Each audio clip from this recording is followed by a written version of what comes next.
2020년 9월 태풍 마이삭이 태평양을 강타했습니다. 그날 43명을 태운 일본 가축선이 완전히 침몰해 단 한 명만 살아남았어요. 하지만 같은 시각 1년 전 전복된 한국 화물선은 여전히 바다에 떠 있었습니다. 저는 그때까지 한국 기술을 과소평가하고 있었어요. 15년간 미국 해양구조청에서 일하면서 우리 기술이 최고라고 믿어왔거든요. 골든 레이호가 전복되었을 때도 역시 외국 기술의 한계라고 생각했습니다. 그런데 1년 후 모든 게 바뀌었어요.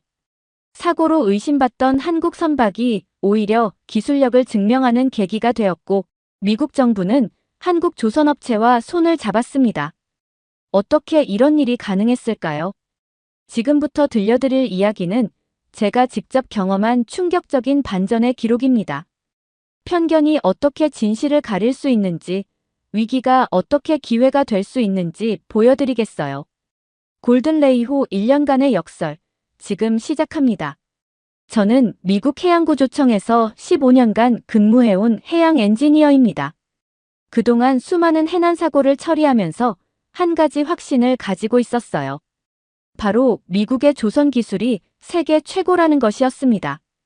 1920년 제정된 존스법은 미국 연안을 운항하는 모든 선박이 미국 내에서 건조되고 등록되어야 한다고 규정하고 있어요. 저는 이 법이 단순한 보호무역이 아니라 진정한 기술 우위를 바탕으로 한 자신감의 표현이라고 믿었습니다. 2019년 9월 8일 새벽 조지아주 브런즈윅 항구에서 골든 레이호가 전복되었다는 소식이 들려왔어요. 차량 4,000대를 실은 거대한 화물선이 출항 직후 옆으로 뒤집힌 겁니다. 24명의 승무원 중 4명이 선체 안에 갇혔다고 했어요. 현장에 도착해서 전복된 선체를 보는 순간 저는 속으로 생각했습니다. 역시 외국 기술의 한계구나. 한국에서 건조된 선박이니까 이런 일이 일어나는 거야. 만약 미국에서 만든 배였다면 이런 사고는 없었을 거라고 확신했어요. 당시 우리 구조팀은 빠른 시간 안에 갇힌 선원들을 구해내는데 집중했습니다. 다행히 41시간 만에 4명 모두를 무사히 구조해냈어요. 하지만 제 머릿속엔 여전히 의문이 남아있었습니다. 어떻게 이렇게 큰 배가 이렇게 쉽게 전복될 수 있을까? 메이크 아메리칸 쉽빌딩 그레이트 어게인, 줄여서 마스가 정책이 추진되고 있던 시기였어요. 미국 조선업을 다시 일으켜 세우겠다는 정부의 의지가 강했습니다. 저는 이 정책을 전적으로 지지했어요.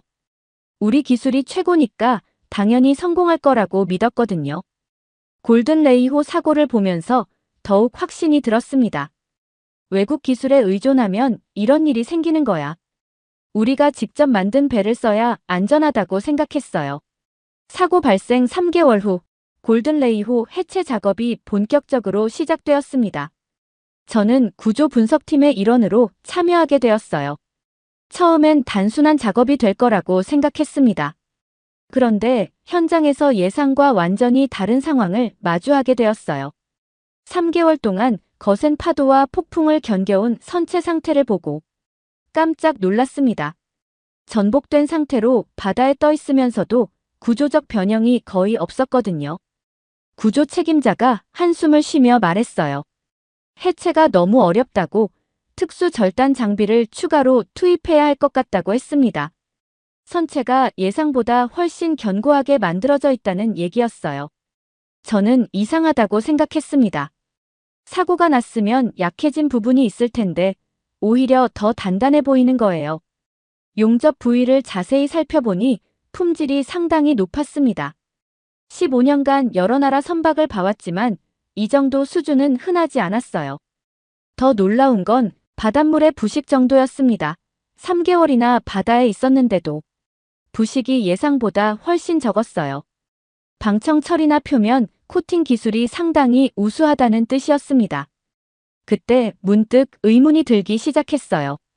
내가 한국 조선 기술에 대해 잘못 알고 있었던 건 아닐까? 하지만 여전히 확신을 버릴 수는 없었습니다. 이건 그냥 운이 좋았던 거야.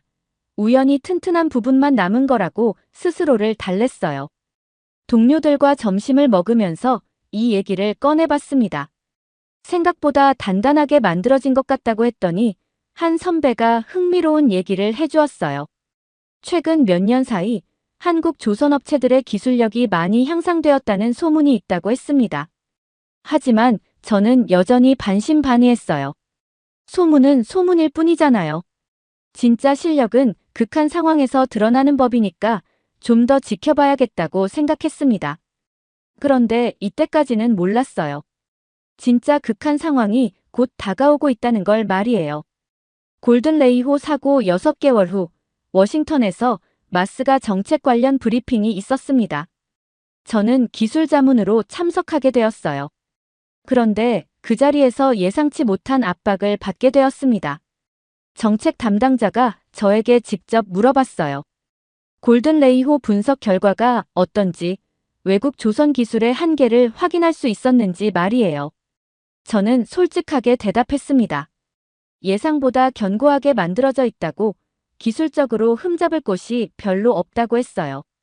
그러자 회의실 분위기가 갑자기 차가워졌습니다.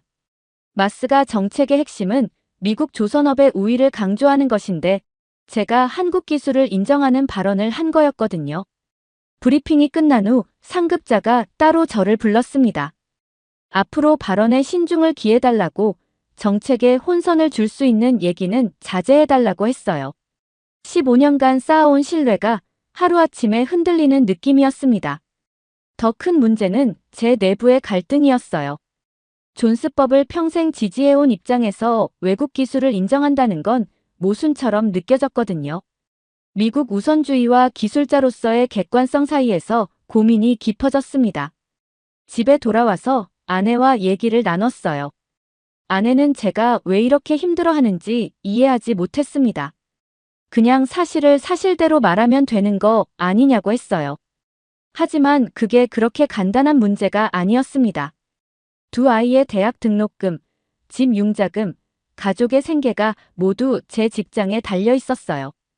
정치적으로 민감한 발언을 계속하다가 좌천되거나 해고당하면 어떻게 할까요? 15년간 쌓아온 경력이 하루아침에 무너질 수도 있었습니다. 그런데 더 큰 고민은 따로 있었어요.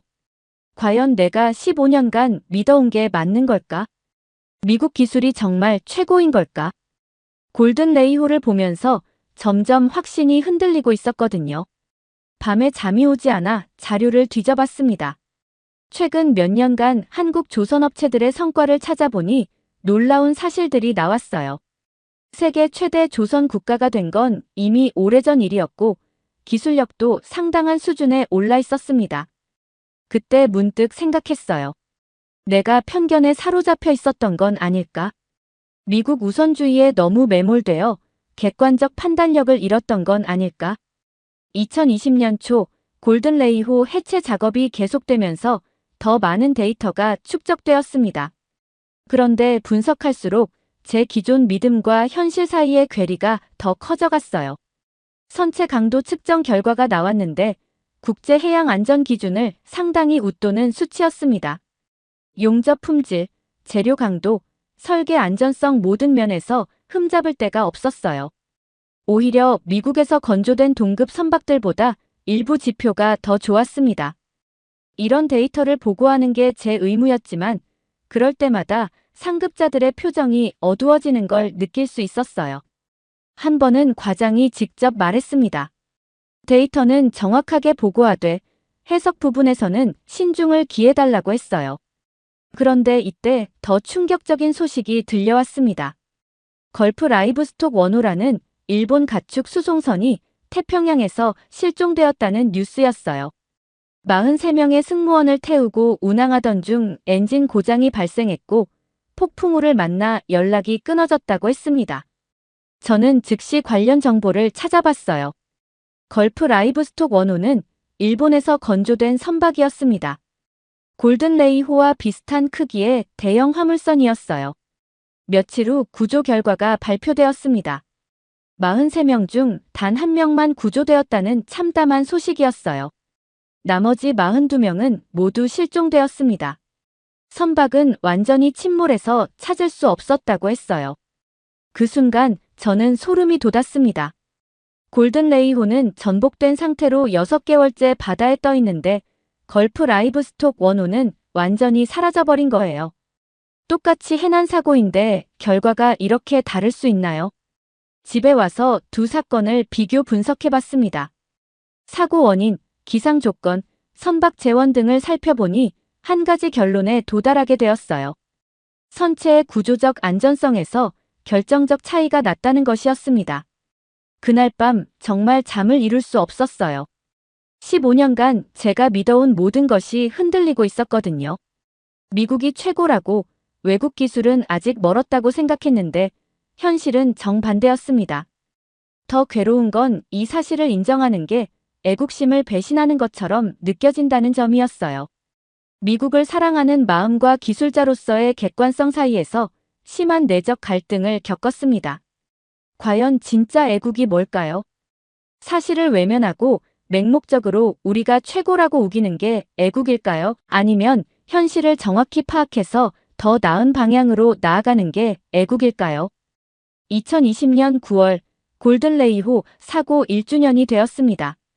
그런데 그 시기에 또 다른 충격적인 사건이 벌어졌어요. 태풍 마이삭이 동아시아를 강타한 겁니다. 이 태풍은 특히 일본 지역을 직접 통과했는데 바로 그때 걸프 라이브스톡 1호 침몰 사고가 발생했습니다. 제가 몇 달 전부터 예의주시하고 있던 바로 그 사건이었어요.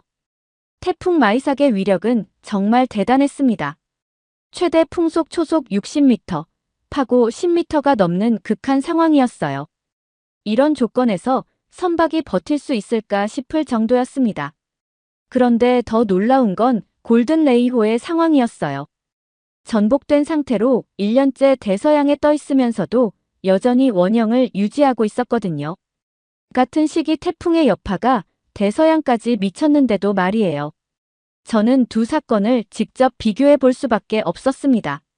같은 태풍 시스템, 비슷한 선박 규모, 하지만 완전히 다른 결과. 하나는 완전 침몰로 43명 중 1명만 생존, 다른 하나는 1년간 바다에 떠 있으면서도 구조적 안전성 유지. 그때 깨달았어요. 이건 우연이나 운의 문제가 아니라는 걸 말이에요. 근본적으로 기술력에서 차이가 나는 거였습니다. 더 자세한 분석 자료를 요청해서 받아봤는데 정말 충격적이었어요.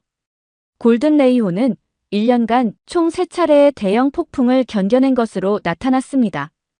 그때마다 파도 높이가 8m를 넘었는데도 침몰하지 않았어요. 반면 걸프 라이브스톡 1호는 첫 번째 큰 폭풍에서 바로 침몰해버렸습니다.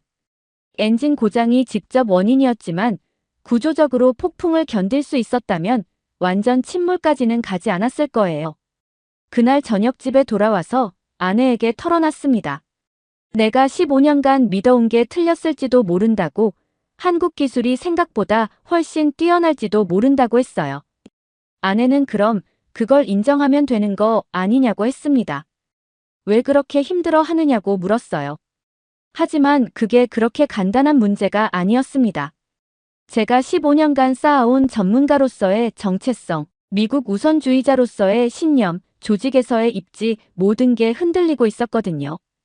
인정하는 순간 지금까지의 제 모든 것이 부정당하는 기분이었어요. 그런데 더 큰 문제는 따로 있었습니다. 마스가 정책이 추진되고 있는 상황에서 한국 기술을 인정한다는 건 정책 자체를 부정하는 것과 같았거든요. 과연 미국이 도움받아야 할 나라를 견제하고 있는 건 아닐까요? 그 밤에는 정말 잠을 못 잤습니다. 머릿속이 너무 복잡해서 도저히 정리가 안 되었어요. 2020년 말, 정말 예상치 못한 소식이 들려왔습니다. 미 해군이 한국 조선업체와 공식 협업을 발표한 겁니다. 한화오션이 미군 함정 수리 계약을 체결했다는 뉴스였어요. 처음에는 귀를 의심했습니다. 마스가 정책으로 미국 조선업 부활을 외치던 정부가 한국 업체와 손을 잡는다고요? 존스법으로 외국 기술을 철저히 배제하던 정책 기조와 완전히 모순되는 결정이었어요. 더 놀라운 건 HD 현대중공업이 USNS 앨런 shepherd호 수리 계약도 따냈다는 소식이었습니다. 미군의 핵심 전력인 군함을 한국에서 수리한다는 얘기였거든요. 저는 즉시 관련 부서에 문의했어요. 이게 정말 사실인지, 어떤 배경에서 이런 결정이 내려진 건지 궁금했습니다. 답변은 더욱 충격적이었어요. 미 해군 관계자가 설명해 주었습니다. 현재 미국 조선업계의 수리 능력으로는 늘어나는 함정 유지 보수 수요를 감당할 수 없다고 했어요. 특히 대형 선박의 경우 기술력과 인프라 면에서 한국이 훨씬 앞서 있다는 평가였습니다. 그때서야 깨달았어요. 정부도 이미 현실을 인정하고 있었구나. 마스가 정책이라는 건 결국 이상론이었고, 실제로는 한국 기술에 의존할 수밖에 없는 상황이었던 거예요. 더 자세한 정보를 알아보니 충격적인 사실들이 나왔습니다. 골든 레이호 사고 분석 결과가 이런 결정에 상당한 영향을 미쳤다는 얘기였어요. 1년간 극한 환경에서 버틴 내구성이 미군 관계자들에게 깊은 인상을 남겼다고 했습니다. 아이러니하게도 사고로 시작된 일이 한국 기술력을 증명하는 기회가 된 거였어요. 만약 골든 레이호가 처음부터 무사했다면 이런 관심을 받지 못했을지도 모릅니다. 그날 브리핑에서 상급자의 태도도 완전히 바뀌어 있었어요. 몇 달 전까지만 해도 한국 기술을 언급하지 말라고 했던 분이 이제는 적극적으로 협업 방안을 논의하고 있었습니다. 저는 조금 씁쓸했어요. 몇 달간 제가 겪었던 내적 갈등과 압박이 무엇이었을까요? 결국 정부도 현실을 인정할 수밖에 없는 상황이었는데 왜 그때는 제게 그런 압박을 가했을까요? 하지만 동시에 안도감도 들었습니다. 이제 더 이상 사실을 숨기거나 왜곡할 필요가 없어진 거니까요. 기술자로서의 양심과 조직의 방향이 일치하게 되었어요.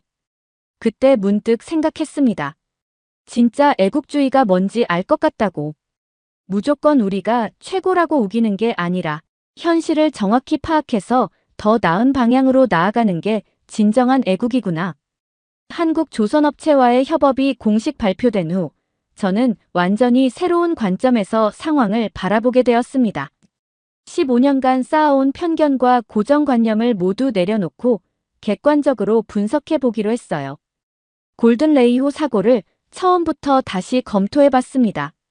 사고 원인은 화물 적재 시 평형수 데이터 입력 오류로 확인되었어요. 즉, 인적 실수였지 기술적 결함이 아니었습니다. 오히려 인적 실수에도 불구하고 1년간 바다에서 버틴 것이 기술력의 증거였어요. 더 깊이 파고들어 보니 놀라운 사실들이 계속 나왔습니다. 한국 조선업계는 2000년대 이후 세계 1위 자리를 유지하고 있었고 기술력 면에서도 상당한 수준에 올라 있었어요.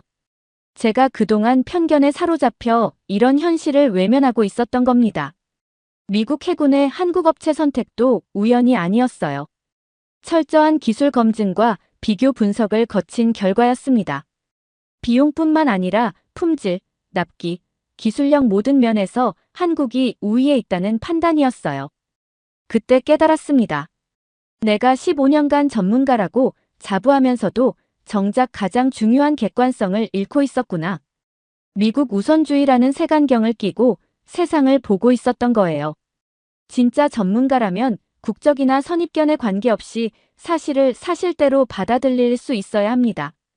기술은 국경이 없다고 하잖아요. 어느 나라 것이든 좋은 건 좋은 거고 인정할 건 인정해야 하는 거예요. 골든 레이호 사건을 다시 생각해보니 오히려 한국 기술력을 알릴 수 있는 기회가 되었다는 생각이 들었어요. 만약 사고가 나지 않았다면 이런 극한 상황에서의 내구성을 확인할 기회가 없었을 테니까요. 위기가 기회가 된 셈이었습니다. 1년간 바다에서 버틴 모습이 전 세계에 한국 조선 기술의 우수성을 보여준 거였어요. 이보다 확실한 마케팅이 또 있을까요? 동료들과 이런 얘기를 나누니 다들 비슷한 생각을 하고 있더라고요.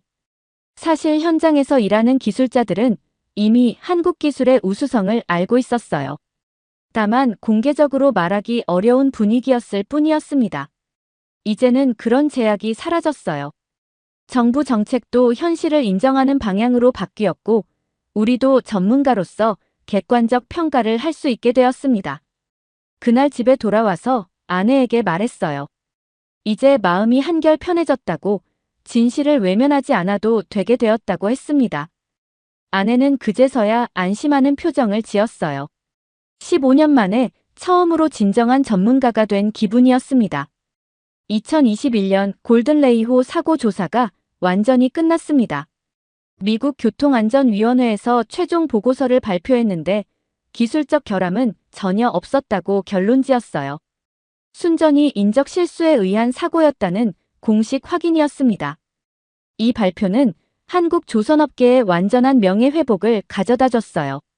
사고 초기에 제기되었던 기술력 의혹들이 모두 해소된 겁니다. 오히려 극한 상황에서의 내구성이 입증되면서 신뢰도가 더 높아졌어요. 더 놀라운 변화는 미국 정책에서 나타났습니다. 마스가 정책이 메이크 아메리칸 쉽빌딩 그레이트 어게인 위드 코리아로 바뀌었다는 농담이 나올 정도였어요. 한국과의 협력이 미국 조선업 부활의 열쇠라는 인식이 확산되었습니다. 저도 이런 변화의 중심에 서게 되었어요. 골든레이호 분석 경험을 바탕으로 한미 조선기술협력 프로젝트에 참여하게 되었습니다. 예전에는 상상도 못했던 일이었어요. 한국 조선업체들과 직접 일해보니 정말 많은 걸 배울 수 있었습니다. 기술력뿐만 아니라 효율성, 혁신성 모든 면에서 배울 점이 많았어요. 왜 세계 1위 조선 국가가 되었는지 알 수 있었습니다.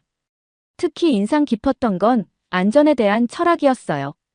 단순히 규정을 맞추는 게 아니라 극한 상황까지 고려한 설계를 하고 있었습니다. 골든레이호가 1년간 버틸 수 있었던 이유를 알 수 있었어요. 지금 돌이켜보면 골든레이호 사고는 저에게 가장 중요한 교훈을 준 사건이었습니다. 편견 없는 객관적 판단의 중요성, 진정한 전문가 정신이 무엇인지 깨닫게 해줬어요. 요즘 신입 엔지니어들에게 항상 하는 얘기가 있어요. 국적이나 선입견에 사로잡히지 말고 기술을 기술로만 봐야 한다고 말이에요. 좋은 기술은 어디서 나왔든 인정하고 배워야 한다고 합니다.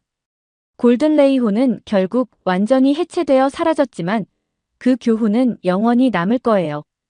위기가 어떻게 기회가 될 수 있는지, 편견이 얼마나 위험한지 보여준 살아있는 사례니까요. 미국과 한국의 조선업 협력은 지금도 계속되고 있습니다. 서로의 장점을 배우고 보완하면서 더 나은 미래를 만들어가고 있어요. 이게 바로 진정한 상생 협력이 아닐까요? 제 이름은 예카테리나 볼코바입니다. 모스크바에서 미트래블 러시아라는 의료관광 에이전시를 운영한 지 15년째예요. 연간 500명 이상의 러시아 환자들을 유럽 최고 병원들로 연결해주는 일이 제 전문 분야였죠. 독일 샤리테 병원의 심장수술 전문의와는 개인적 친분이 있었고, 스위스 취리히 대학병원 암센터와는 VIP 환자 전용 루트를 확보해두고 있었어요. 프랑스 파리의 피부과 전문 병원들과도 15년간 쌓아온 신뢰 관계가 있었습니다. 제 사무실 벽면에는 감사 편지들이 가득했어요. 독일에서 뇌종양 수술을 받고 완치된 올리가르의 부인, 스위스에서 심장 이식을 받은 모스크바시 공무원, 프랑스에서 성형수술을 받은 젊은 사업가들까지 저는 그들에게 생명과 희망을 연결해주는 다리 역할을 했다고 자부했어요. 하지만 2023년 가을, 제 인생에서 가장 어려운 의뢰인이 나타났습니다.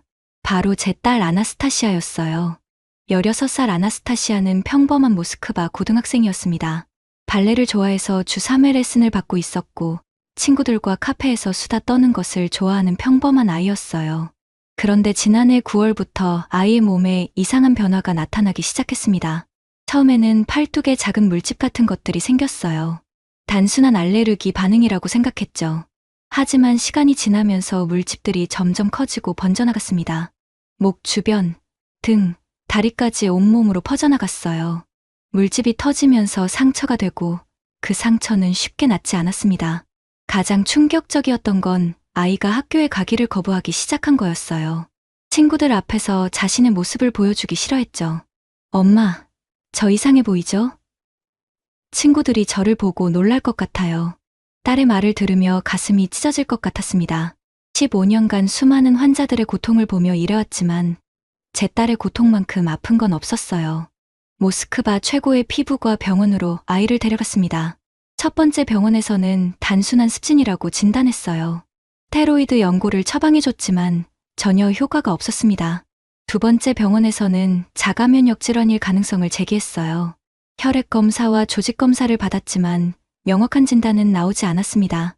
세 번째 병원에서 드디어 정확한 진단명을 들었습니다. Linear Aegea bullous dermatosis, 선형 네이게 수포성 피부병이라는 희귀 자가면역 질환이었어요. 담당 의사의 설명을 들으며 절망스러웠습니다. 이 병은 면역 체계가 자신의 피부를 공격해서 생기는 질환이고 치료가 매우 까다롭다는 것이었어요.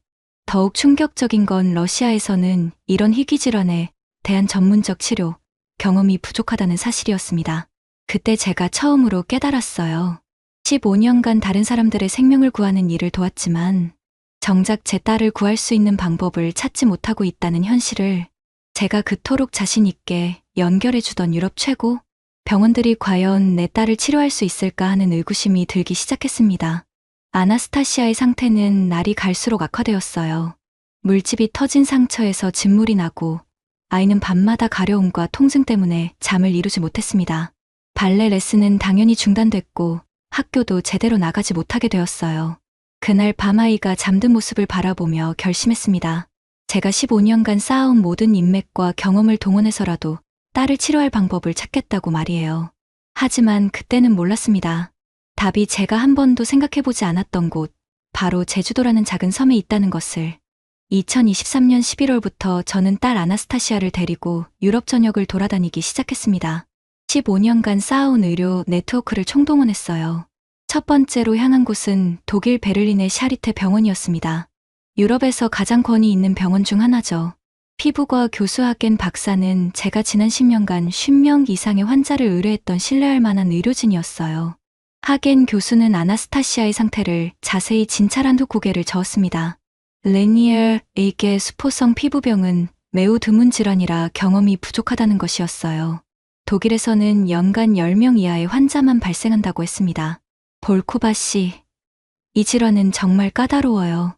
면역 억제제 치료를 시도해볼 수는 있지만 부작용이 심하고 특히 성장기 아이에게는 권하고 싶지 않습니다. 다음으로 스위스 취리히 대학병원을 찾았습니다. 이곳의 피부면역학과는 유럽에서 손꼽히는 곳이었어요. 밀러 교수와는 5년간 30여 명의 환자를 연결해준 사이였습니다. 하지만 결과는 마찬가지였어요. 밀러 교수는 솔직하게 말했습니다. 이런 희귀 질환의 경우 치료 프로토콜이 명확하지 않아요. 시행착오를 거쳐야 하는데 그 과정에서 환자에게 큰 부담이 될 수 있습니다. 프랑스 파리의 생루이 병원도 찾아갔습니다. 유럽 최고의 피부과 전문 병원이라고 자부하는 곳이었어요. 그곳에서도 비슷한 답변을 들었습니다. 경험 부족, 치료 프로토콜 부재, 높은 부작용 위험.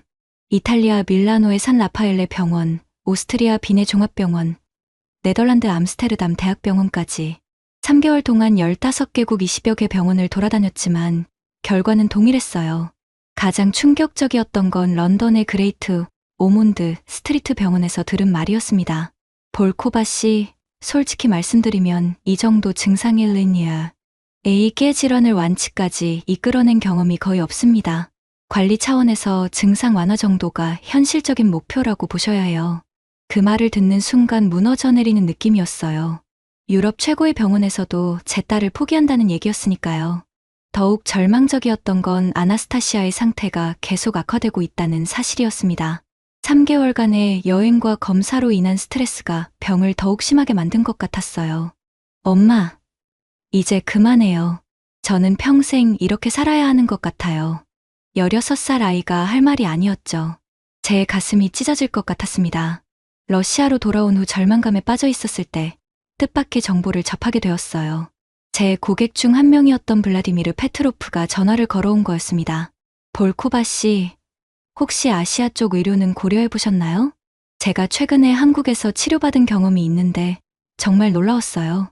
페트로프는 2년 전 제가 독일로 연결해준 환자였는데 최근에는 한국에서 추가 치료를 받았다고 했습니다. 특히 희귀질환 치료에서 한국이 상당한 수준이라고 들었어요. 제주도에 있는 병원들도 의외로 높은 수준이라고 하더라고요. 처음에는 반신반의했습니다. 아시아 의료라니 유럽보다 뒤떨어져 있을 거라는 선입견이 있었거든요. 하지만 다른 선택지가 없었어요. 인터넷으로 한국 의료에 대해 찾아보기 시작했습니다. 놀라운 통계들이 나왔어요. 2024년 한국을 찾은 외국인 환자가 117만 명이라는 것. 그 중에서도 제주도만 해도 21,901명의 외국인 환자가 치료받았다는 사실이었습니다.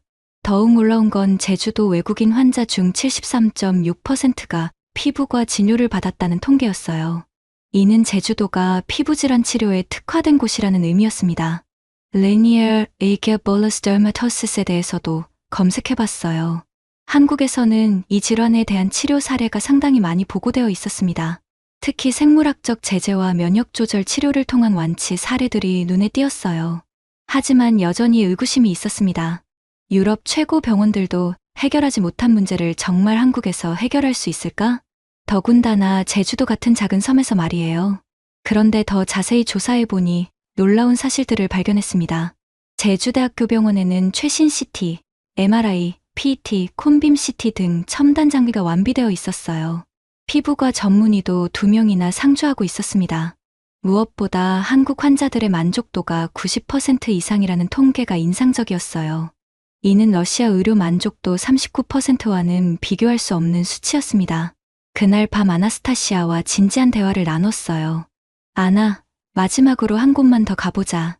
제주도라는 곳인데 혹시 모르니까. 아이는 지친 표정으로 고개를 끄덕였습니다. 이미 실망을 너무 많이 해서 기대감보다는 체념에 가까운 반응이었어요.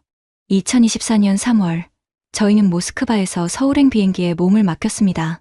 15년간 의료 관광 전문가로 일해오면서 처음으로 아시아로 향하는 길이었어요. 솔직히 큰 기대는 하지 않았습니다. 유럽에서도 해결되지 않은 문제가 과연 해결될 수 있을까 하는 의구심이 더 컸거든요. 하지만 딸을 위해서라면 마지막 희망이라도 붙잡고 싶었습니다. 인천공항에서 제주도행 비행기를 갈아탄 것은 오후 2시경이었습니다. 1시간 30분의 짧은 비행이었지만 제게는 무척 긴 시간처럼 느껴졌어요. 창밖으로 보이는 푸른 바다와 작은 섬을 보며 과연 이곳에서 답을 찾을 수 있을까 하는 불안감이 컸습니다. 제주공항에 도착했을 때 첫 느낌은 예상보다 훨씬 현대적이라는 것이었어요. 깔끔하고 체계적인 공항 시설을 보며 조금 안심이 되었습니다. 제주대학교 병원으로 가는 택시 안에서 운전기사가 말해줬어요. 요즘 외국인 환자들이 정말 많이 와요. 특히 피부과 쪽으로는 중국, 대만에서 많이 오는데 러시아에서도 종종 오시더라고요. 정말 그런지 확인하고 싶어서 물어봤습니다. 정말 그렇게 많이 오나요? 네. 작년에만 2만 명이 넘었다고 뉴스에서 봤어요. 전년보다 3배 이상 늘었다고 하더라고요. 운전기사의 말을 듣고 조금 놀랐어요. 제주도 같은 작은 섬에 2만 명이 넘는 외국인 환자가 온다는 게 쉽게 믿어지지 않았거든요. 제주대학교 병원에 도착했을 때 제가 받은 첫 충격은 규모였습니다. 생각했던 것보다 훨씬 크고 현대적인 병원이었어요. 로비도 넓고 깔끔했고 무엇보다 많은 외국인들이 눈에 띄었습니다.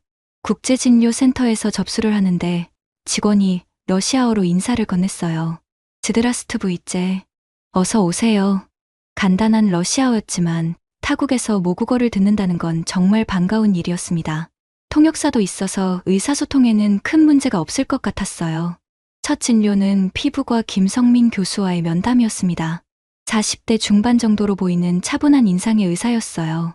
교수는 아나스타시아의 유럽에서 받은 모든 검사 결과를 꼼꼼히 검토했습니다. 15분 정도 지나자 교수가 입을 열었어요. Linear Agia Bullous Dermatosis가 맞네요. 하지만 유럽에서 받은 검사 결과만으로는 정확한 치료 계획을 세우기 어려울 것 같습니다. 우리만의 정밀 검사를 해보죠. 그 말을 듣고 처음에는 실망했어요. 또 다시 검사를 받아야 한다는 것 때문이었죠. 하지만 김 교수의 다음 말이 희망적이었습니다. 저희는 이런 희귀 면역 질환에 대한 경험이 꽤 있어요. 특히 생물학적 제재와 면역 조절 치료를 병행하는 통합적 접근법을 사용합니다. 유럽에서는 들어보지 못한 치료법이었어요. 김 교수는 계속 설명했습니다. 한국은 TNF 억제제, IL-4 억제제 등 최신 생물학적 제제에 대한 접근성이 매우 좋습니다. 보험 적용도 되고요. 여기에 줄기세포 치료와 광면역 치료를 병행하면 상당한 효과를 기대할 수 있어요. 솔직히 반신반의했습니다. 유럽 최고 병원들도 해결하지 못한 문제를 정말 여기서 해결할 수 있을까 하는 생각이 들었거든요. 다음 날 정밀 검사가 시작되었습니다. 제주대학교 병원의 검사 시스템은 정말 놀라웠어요. 하루 만에 혈액 검사, 면역학적 검사, 콘빔 CT, 고해상도, 피부 촬영까지 모든 검사가 끝났습니다. 유럽에서는 각 검사마다 일주일씩 기다려야 했는데 여기서는 하루 만에 모든 게 완료된 거예요. 효율성 면에서 정말 놀라웠습니다. 더욱 놀라운 건 검사 장비의 수준이었어요. 콘빔 CT는 유럽에서도 최신 장비인데 제주대학교 병원에도 있었습니다. 고해상도 피부 촬영 장비는 독일 샤리테 병원에서 본 것과 동일한 모델이었어요. 검사 결과를 듣기 위해 김성민 교수를 다시 만났을 때 그의 표정이 밝았습니다. 좋은 소식이 있어요. 아나스타시아의 면역 상태를 정밀 분석한 결과 우리가 가지고 있는 치료 프로토콜로 충분히 완치 가능한 상태입니다. 완치라는 단어를 들은 순간 가슴이 뛰었어요. 유럽 어느 병원에서도 들어보지 못한 단어였거든요. 김 교수는 컴퓨터 화면을 보여주며 설명했습니다. 아나스타시아의 경우 이게 항체의 특정 패턴이 우리가 많이 다뤄본 케이스와 매우 유사해요. 생물학적 제제 중 에다랩팁과 우스테키누맙 병용요법을 사용하면 90% 이상 완치 가능합니다. 90% 이상이라는 수치가 믿어지지 않았어요. 유럽에서는 관리 차원의 증상 완화만 가능하다고 했는데 여기서는 완치 확률을 구체적 숫자로 제시하는 거였으니까요. 그런 의구심을 눈치챈 듯 김 교수가 말했습니다. 작년에 저희가 치료한 레니얼, 이게 환자 15명 중 14명이 완전 관해에 도달했어요. 한 명은 다른 동반 질환 때문에 치료가 지연되고 있고요. 구체적인 숫자를 들으니 신뢰감이 생겼습니다. 더욱 놀라운 건 치료 기간이었어요. 보통 3개월에서 6개월 정도면 상당한 효과를 볼 수 있어요. 아나스타시아 같은 경우는 연령대를 고려할 때 더 빠른 회복이 예상됩니다. 유럽에서는 최소 1년 이상의 장기 치료가 필요하다고 했는데 여기서는 몇 개월 만에 완치가 가능하다는 거였어요. 치료비에 대해서도 물어봤습니다. 전체 치료비는 대략 $8,000에서 $12,000 정도 예상됩니다. 생물학적 제재 비용이 포함된 금액이에요. 독일에서 받은 견적이 $25,000 이상이었는데 제주도에서는 절반도 안 되는 비용이었어요. 그것도 더 효과적인 치료를 받을 수 있다는 조건에서 말이죠. 그날 저녁 아나스타시아와 호텔에서 대화를 나눴어요. 엄마, 정말 나을 수 있을까요? 아이의 눈에 오랜만에 희망의 빛이 보였습니다. 몇 개월 만에 처음 보는 표정이었어요. 이번에는 정말 가능할 것 같아. 의사 선생님이 너무 확신에 차 있더라. 그날 밤 저는 오랜만에 편안하게 잠들 수 있었습니다. 마침내 딸을 구할 수 있는 희망을 찾은 것 같았거든요. 하지만 진짜 놀라움은 이제 시작이었어요. 제주도 의료진들의 세심한 치료와 배려는 제가 상상했던 것보다 훨씬 따뜻하고 전문적이었습니다. 치료가 시작된 첫 주는 정말 신기한 경험의 연속이었어요. 김성민 교수가 설계한 치료 계획은 제가 유럽에서 경험했던 것과는 완전히 달랐습니다. 첫 번째 생물학적 제재 주사를 맞는 날, 간호사 박미경 씨가 아나스타시아에게 다가왔어요. 아나야, 처음이라 무서우면 엄마 손 꼭 잡고 있어. 금방 끝날 거야. 러시아어로 통역된 그 말을 들으며 아나스타시아가 처음으로 웃었어요. 몇 개월 만에 보는 진짜 웃음이었습니다. 주사를 맞은 후 30분간 관찰실에서 기다리는 동안 박 간호사는 계속 아나스타시아 곁에 있어줬어요. 혹시 모를 부작용을 체크하기 위해서였죠. 유럽에서는 주사 맞고 바로 집으로 보냈는데 여기서는 환자 안전을 위해 충분한 시간을 두고 관찰하는 거였어요. 더욱 놀라운 건 김성민 교수의 세심함이었습니다. 치료 시작 3일 후 교수가 직접 전화를 걸어왔어요. 볼코바 씨, 아나스타시아 컨디션은 어떤가요? 혹시 열이나 소화불량 증상은 없나요? 의사가 환자에게 직접 전화를 거는 건 러시아에서는 상상할 수 없는 일이었어요. 더군다나 외국인 환자에게 말이죠. 일주일이 지나자 놀라운 변화가 나타나기 시작했습니다. 아나스타시아 팔에 있던 큰 물집들이 서서히 말라가기 시작한 거예요. 엄마, 가려움증이 많이 줄어든 것 같아요. 아이의 말을 듣고 가슴이 뛰었습니다. 6개월 만에 처음으로 증상이 호전되는 징후를 본 거였거든요. 2주차 진료에서 김 교수는 만족스러운 표정을 지었어요. 예상보다 빠른 반응이네요. 염증 수치가 현저히 떨어졌고 새로운 병변 형성도 거의 중단되었습니다. 그러면서 치료 계획을 조정했습니다. 이제 2단계 치료로 넘어가겠어요. 광면역 치료를 병행하면 더 빠른 효과를 볼 수 있을 거예요. 광면역 치료는 유럽에서는 들어보지도 못한 최신 치료법이었어요. 특수한 광선을 이용해서 면역 체계를 조절하는 방법이라고 했습니다. 치료실에서 광면역 치료를 받는 아나스타시아를 보며 감동했어요.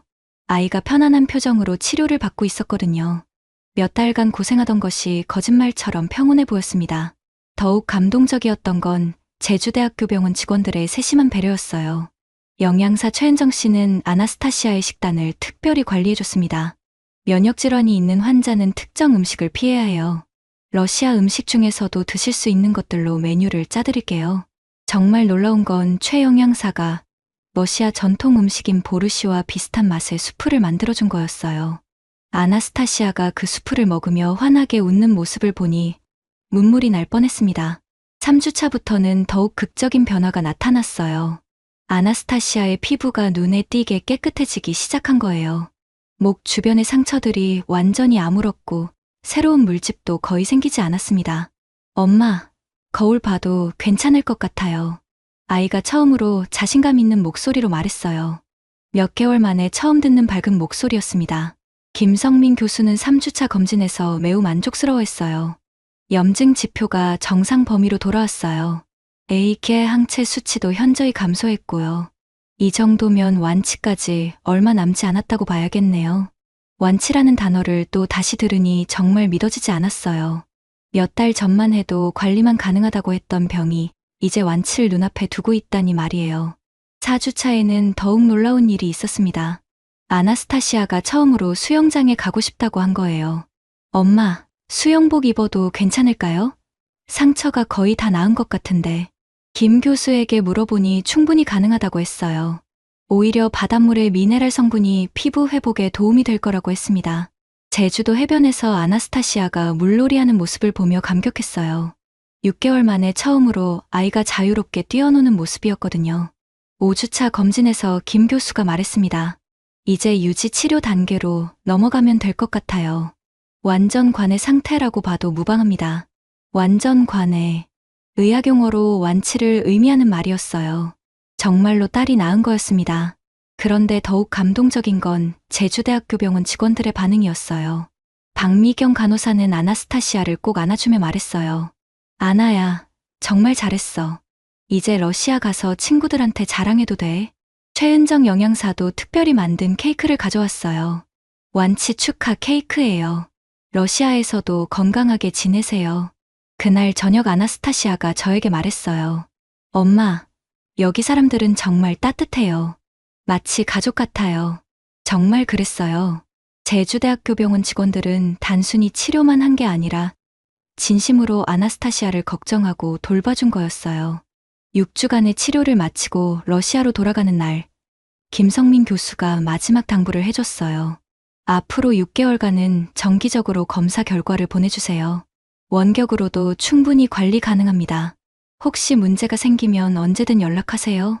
6개월 후 러시아에서 받은 검사 결과를 제주도로 보냈을 때 김 교수에게서 온 답변이 잊히지 않아요.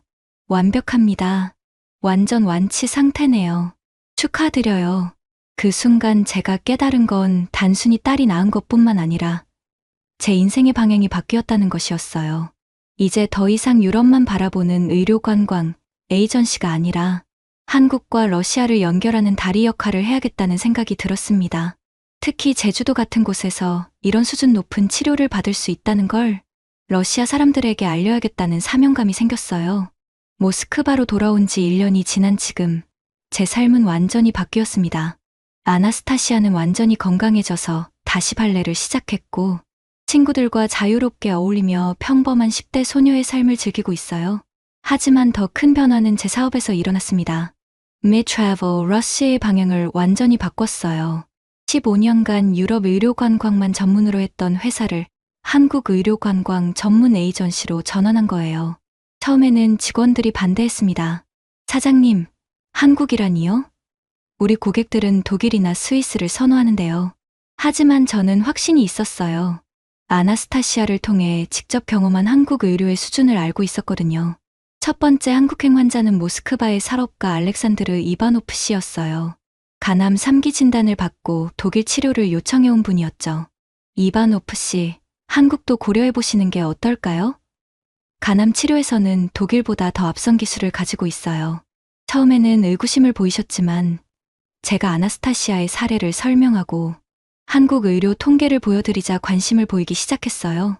한국의 간암 5년 생존율이 정말 35%인가요? 독일은 20% 정도라고 들었는데. 네.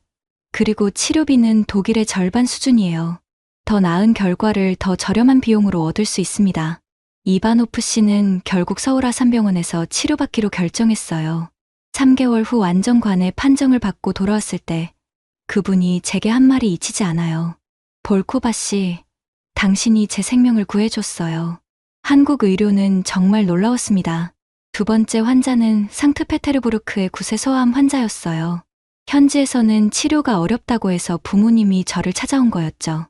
아이를 세브란스 병원 소아 혈액종 양과로 연결해드렸는데 6개월 만에 완치 판정을 받았어요. 그 아이 어머니가 제게 보낸 편지에는 이런 내용이 있었습니다. 한국에서 우리 아이가 새 생명을 얻었어요. 의료진들이 아이를 마치 자신의 가족처럼 돌봐줬습니다. 이런 성공 사례들이 알려지면서 점점 더 많은 러시아 환자들이 한국을 찾기 시작했어요. 작년 한 해 동안 제가 한국으로 연결해드린 환자만 350명이 넘어요. 특히 제주도에 대한 관심이 높아졌습니다. 아나스타시아의 사례가 러시아 의료 관광 업계에 알려지면서 피부질환 환자들이 제주도를 많이 찾게 된 거예요. 지난달에는 모스크바 의과대학 피부과 교수님이 직접 저를 찾아왔어요. 볼코바 씨, 제주대학교 병원과 학술 교류를 추진하고 싶은데 도움을 받을 수 있을까요? 이제는 단순한 환자 중개를 넘어서 의료진 간의 학술 교류까지 연결하는 역할을 하고 있어요. 김성민 교수님과도 정기적으로 연락을 주고받고 있습니다. 지난주에 받은 메시지에는 이런 내용이 있었어요. 볼코바 씨 덕분에 러시아 환자들을 많이 만나게 되었어요. 모두들 치료 결과에 만족해 하시더라고요. 의료에는 국경이 없다는 걸 새삼 느낍니다. 제가 연결해드린 러시아 환자들의 한국 의료 만족도는 95%를 넘어요. 이는 제가 15년간 유럽으로 보낸 환자들의 만족도 78%보다 훨씬 높은 수치예요. 더욱 놀라운 건 재방문율입니다. 한국에서 치료받은 러시아 환자들 중 30%가 가족이나 지인을 추가로 한국으로 보내고 있어요. 이는 유럽의 12%와 비교할 수 없는 수치죠. 아나스타시아도 이제 제 일을 도와주고 있어요. 러시아어와 한국어를 모두 배워서 통역을 해주기도 하고 젊은 환자들의 상담을 맡기도 해요. 엄마, 저도 나중에 의료관광 회사를 하고 싶어요. 제가 받은 도움을 다른 사람들에게도 주고 싶어요. 딸의 말을 들으며 뿌듯했어요. 개인적인 경험이 사회적 가치로 확장되고 있다는 걸 느꼈거든요. 요즘 제가 가장 힘쓰고 있는 일은 한국 의료에 대한 러시아인들의 인식 개선이에요. 여전히 많은 러시아인들이 아시아 의료에 대해 편견을 갖고 있거든요. 지난달 모스크바에서 한국 의료 관광 세미나를 열었는데 300명이 넘는 사람들이 참석했어요. 제가 직접 아나스타시아의 사례를 발표했을 때 청중들의 반응이 인상적이었습니다. 한 분이 이런 질문을 하셨어요. 정말 한국 의료가 유럽보다 나은가요? 저는 이렇게 답했어요. 더 나은지는 모르겠어요. 하지만 분명한 건 우리가 생각했던 것보다 훨씬 앞서 있다는 거예요. 그리고 무엇보다 환자를 대하는 마음이 다릅니다. 현재 저희 회사는 한국의 15개 병원과 정식 파트너십을 맺고 있어요. 서울의 주요 병원들뿐만 아니라 제주도, 부산, 대구 등 지방 도시의 우수한 병원들과도 연결되어 있습니다. 특히 제주도는 저에게 특별한 의미가 있어요. 딸의 생명을 구해준 곳이자 제 인생을 바꿔준 곳이거든요. 올해 목표는 러시아에서 한국으로 가는 의료 관광객을 1000명까지 늘리는 것이에요. 작년 350명에서 3배 증가시키는 야심찬 계획이죠. 무엇보다 제가 하고 싶은 일은 한국과 러시아 간의 의료 교류를 활성화하는 것입니다. 환자들만 보내는 게 아니라 의료진 교육, 기술 교류, 공동 연구까지 확대하고 싶어요. 15년 전 제가 의료 관광 사업을 시작할 때는 단순히 돈을 벌기 위해서였어요. 하지만 이제는 다릅니다. 정말 도움이 필요한 사람들에게 희망을 전해주는 일이라고. 일본 도쿄 시부야의 한 중견 전자부품 회사에서 충격적인 일이 벌어졌습니다. 30년 경력 IT 팀장이 한국 제품을 거부하다가 회사를 위기에 빠뜨렸는데 3개월 후 한국 기술을 도입 후 그의 사무실을 보면 믿기 힘든 반전을 이뤄냈습니다. 구독 버튼 누르고 이 놀라운 변화의 전말을 끝까지 들어보세요. 안녕하세요. 저는 나카야마 켄지입니다. 올해 47세로 도쿄 시부야에 있는 중견 전자부품 회사에서 IT 인프라 팀장으로 일하고 있습니다. 우리 회사는 설립 45년의 전통을 자랑하는 일본 토종 기업이죠. 저 역시 이 회사에서 벌써 18년째 근무하고 있습니다. 2024년 3월 12일 화요일 오후 2시, 평소와 같이 조용했던 사무실이 순식간에 아수라장이 되었습니다. 중요한 클라이언트와의 화상회의를 준비하던 중 제가 애용하던 소니 노트북이 갑자기 꺼져버린 거예요. 전날까지만 해도 멀쩡했는데 배터리가 완전히 방전된 상태였습니다. 팀장님, 급한데 어떻게 하시겠습니까? 부하 직원 이토가 다급하게 물어봤습니다. 저는 당황스러웠지만 침착하게 답했어요. 괜찮다. 충전하면서 진행하자. 하지만 문제는 그게 끝이 아니었습니다. 충전을 시작한 지 10분도 안 되어 노트북에서 이상한 소리가 나기 시작했어요. 윙윙거리는 팬 소리가 점점 커지더니 본체가 뜨거워지기 시작했습니다. 그 순간 화면이 파랗게 변하며 시스템이 완전히 다운되어 버렸어요. 회의실은 순식간에 조용해졌고 클라이언트들의 시선이 모두 저에게 집중되었습니다. 얼굴이 화끈거렸어요. 18년 경력에 이런 망신은 처음이었거든요. 죄송합니다. 장비 문제로 잠시 지연되겠습니다라고 사과하며 급히 다른 컴퓨터를 찾아야 했습니다. 더 큰 문제는 그 다음이었습니다. 사무실의 NEC 서버에서도 이상 신호가 감지되기 시작했어요. 메인 서버의 온도가 급상승하면서 자동 셧다운이 반복되는 상황이 벌어진 거죠. 우리 회사의 모든 업무 데이터가 들어있는 핵심 시스템이었습니다. 팀장님, 서버 온도가 85도까지 올라갔습니다. 시스템 관리자가 다급하게 외쳤어요. 정상 작동 온도는 60도 이하여야 하는데 완전히 위험 수준이었습니다. 그 순간 저는 등골이 오싹해지는 걸 느꼈어요. 이대로 가다간 회사 전체 시스템이 마비될 수도 있는 상황이었거든요. 하지만 진짜 놀라운 건 그 다음이었습니다. 상황은 예상보다 훨씬 심각했습니다. 다음 날 오전, 상사인 부장님이 저를 불러 충격적인 통보를 했어요. 켄지, 이번 시스템 문제로 클라이언트 3곳에서 계약 재검토를 요청했어.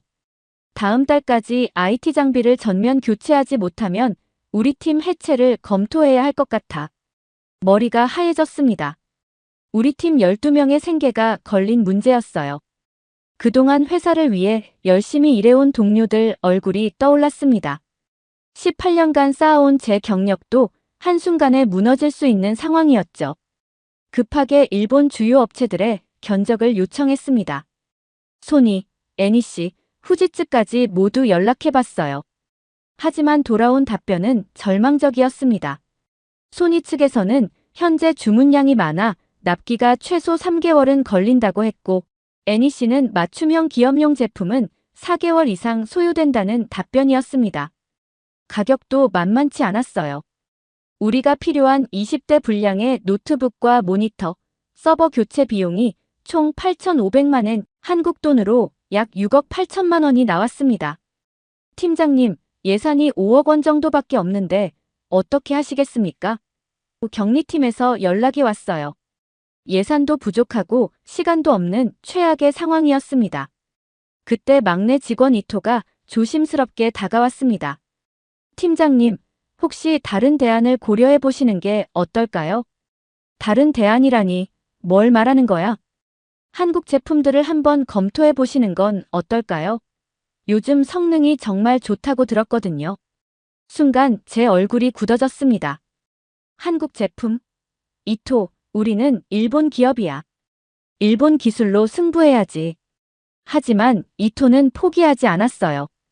팀장님, 제가 개인적으로 조사해본 자료가 있는데 한 번만 보시겠습니까? 마지못해 자료를 받아들고 보는데 정말 믿기 힘든 내용이었습니다. 삼성 갤럭시북의 배터리 지속 시간이 17시간에서 18시간이라는 거예요. 우리가 쓰던 NEC 노트북은 겨우 11시간에서 13시간 정도였는데 말이죠. 이토, 이 자료가 정확한 거야? 네, 공식 스펙입니다. 그리고 LG 모니터의 경우 색재 현율이 DCI P3 95%를 지원해서 우리가 쓰던 일본산보다 훨씬 선명하다고 합니다. 더 충격적인 건 가격이었어요. 동일한 사양 기준으로 일본 제품보다 25%에서 30% 저렴하다는 거였습니다. 그러면 예산 범위 내에서 더 좋은 성능의 장비를 구입할 수 있다는 뜻이었죠. 결국 저는 어쩔 수 없는 선택을 해야 했습니다. 회사 생존이 걸린 문제였거든요. 하지만 마음 한편으로는 여전히 의구심이 있었어요. 정말 한국 제품이 우리 일본 제품보다 나을까? 한국 업체 담당자와 화상회의를 진행했습니다.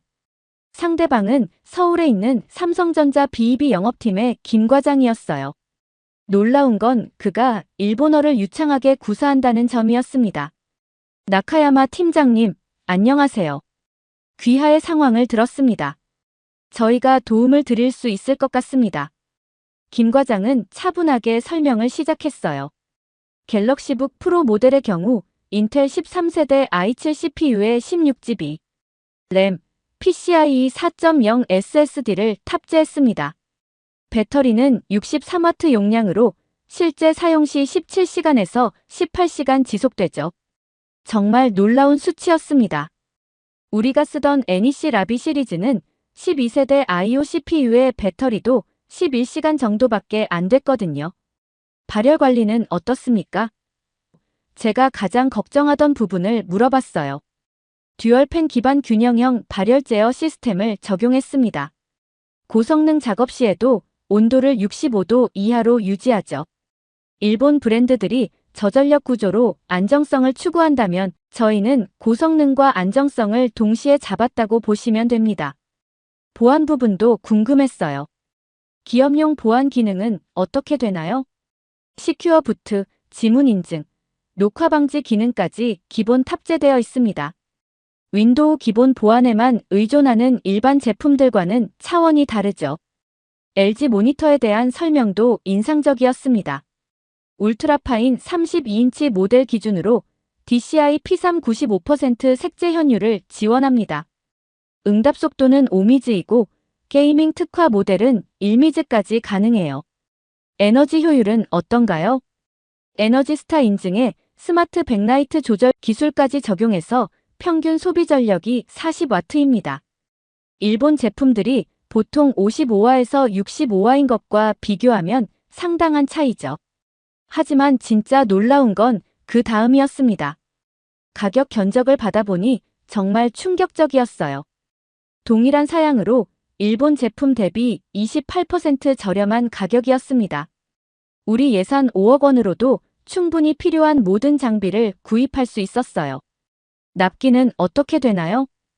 가장 중요한 질문을 했습니다. 한국에서 직접 출고하면 일주일 내 배송 가능합니다. 설치와 세팅까지 포함해서 10일이면 모든 작업이 완료될 것 같습니다. 3개월에서 4개월 걸린다던 일본 업체들과는 완전히 다른 답변이었어요. 그 순간 저는 복잡한 심경이었습니다. 30년간 믿어왔던 일본 기술에 대한 신뢰가 흔들리기 시작했거든요. 김 과장이 추가로 설명했어요. 참고로 UN 디지털 정부 순위에서 한국이 3위, 일본이 14위입니다. 오직 커버리지도 한국은 전국망 구축이 완료됐지만 일본은 아직 75% 미만이죠.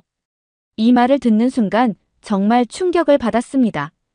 그동안 제가 얼마나 우물안개구리였는지 깨달았어요. 그럼 일단 샘플부터 받아볼 수 있을까요? 물론입니다. 내일 항공편으로 갤럭시북 2대와 LG 모니터 1대를 보내드리겠습니다. 다음 날 오후, 정말로 한국에서 택배가 도착했습니다. 박스를 뜯는 순간부터 뭔가 달랐어요. 포장부터가 세련되고 꼼꼼했습니다. 갤럭시북을 처음 켜본 순간의 느낌을 지금도 잊을 수 없어요. 부팅 속도가 우리가 쓰던 NEC 노트북보다 3배 이상 빨랐습니다. 15초 만에 완전히 부팅이 완료됐어요. 동료들도 하나둘씩 몰려와서 구경하기 시작했습니다. 팀장님, 이게 한국 제품이라고요? 정말 깔끔하네요. 하루 종일 테스트해본 결과는 놀라웠습니다. 정말로 배터리가 17시간 넘게 지속됐어요. 그동안 하루에 2번씩 충전하던 습관이 무색할 정도였죠. LG 모니터도 마찬가지였습니다. 색감이 확실히 더 선명하고 눈이 덜 피로했어요. 장시간 작업해도 눈의 피로감이 현저히 줄어들었습니다. 그런데 정말 상상도 못한 일이 벌어졌습니다. 일주일 후 약속대로 한국에서 전체 장비가 도착했습니다. 하지만 더 놀라운 건 함께 온 기술진이었어요. 김 과장과 함께 설치 전문가 2명이 직접 일본까지 와준 거였습니다. 안녕하세요, 나카야마 팀장님. 직접 설치해드리고 교육까지 진행하겠습니다. 김 과장의 이 말에 저는 정말 감동받았어요. 일본 업체들은 보통 매뉴얼만 주고 끝인데 한국 쪽은 완전히 달랐습니다. 설치 과정을 지켜보는데 정말 꼼꼼하더라고요. 단순히 장비만 설치하는 게 아니라 우리 회사 업무 환경에 최적화된 설정까지 해주는 거예요. 이 소프트웨어는 귀하의 업무 특성상 부팅 시 자동 실행되도록 설정해드렸습니다. 그리고 이 단축키를 누르시면 한 번에 필요한 프로그램들이 모두 실행돼요. 정말 세심한 배려였습니다. 30년 경력에 이런 서비스는 처음 받아봤어요. 더 놀라운 건 직원들 교육이었습니다. 한국 기술진이 우리 직원들 한 명 한 명에게 개인별 맞춤 교육을 해준 거예요. 나이 많은 직원들도 쉽게 따라할 수 있도록 천천히 반복해서 설명해 주더라고요. 이 기능을 사용하시면 이전보다 업무 효율이 30% 정도 향상될 것 같습니다. 기술진의 말이 정말 현실이 될 줄은 몰랐어요. 첫 주 사용 결과부터가 충격적이었습니다. 그동안 오후마다 배터리 때문에 업무가 중단되던 일이 완전히 사라진 거예요. 아침에 충전해 놓으면 저녁까지도 여유롭게 쓸 수 있었습니다. 팀장님, 이거 정말 대박이네요. 하루 종일 충전 생각 안 해도 되니까 업무에만 집중할 수 있어요. 이토가 신나서 말했어요. 모니터 효과도 대단했습니다. 디자인 작업을 하는 직원들이 색감이 훨씬 정확해서 작업 시간이 반으로 줄었다고 했어요.